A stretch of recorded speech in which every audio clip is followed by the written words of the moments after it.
तुम्ही खूप लकी आहात की हा व्हिडिओ तुमच्या पुढे 18 जानेवारीच्या आधी आला आहे. 18 जानेवारी रोजी आहे मौनी अमावस्या. यावेळेस मौनी अमावस्या आणखी खास आणि विशेष आहे आणि पंचांगानुसार ही अमावस 2026 ची पहिली अमावस आहे आणि ती ही मौनी अमावस्या आहे. खूप महत्व दिलं जातं मौनी अमावस्या ही पंचांगानुसार पौष्यमनातील कृष्ण पक्षातील या अमावस्या तिथी 17 जानेवारीच्या रात्री 12:03 सुरू होत आहे आणि दुसऱ्या दिवशी 18 तारखेला रात्री 1:22 समाप्त होणार आहे. त्यामुळे उदय तिथी अनुसार मौनी अमावस 18 जानेवारी रोजी साजरी केली जाणार आहे. या दिवशीचा विशेष योग संयोग म्हणजे त्या दिवशी सूर्य आणि चंद्राचा एक दुर्मिळ संयोग मकर राशीत बनत आहे. मकर राशीत निर्माण होत आहे. त्यामुळे शनीच्या राशी असलेल्या तिग्रही योगाची निर्मिती होत आहे. यामुळे अत्यंत शुभ योग निर्माण होत आहे. सूर्य आणि चंद्राचा संयोग खूप फायदेशीर मानला जात आहे.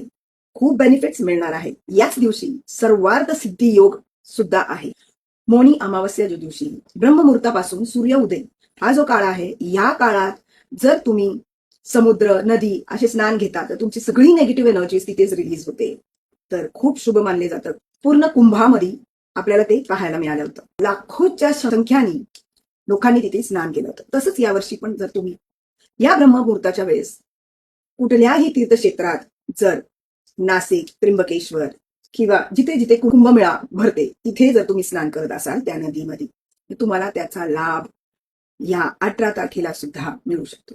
जर तुम्हाला नदी स्नान करणे शक्यच नसेल तर तुम्ही गंगाजल तुमच्या स्नानाच्या पाण्यामध्ये घालून त्या पाण्याने स्नान करू शकता.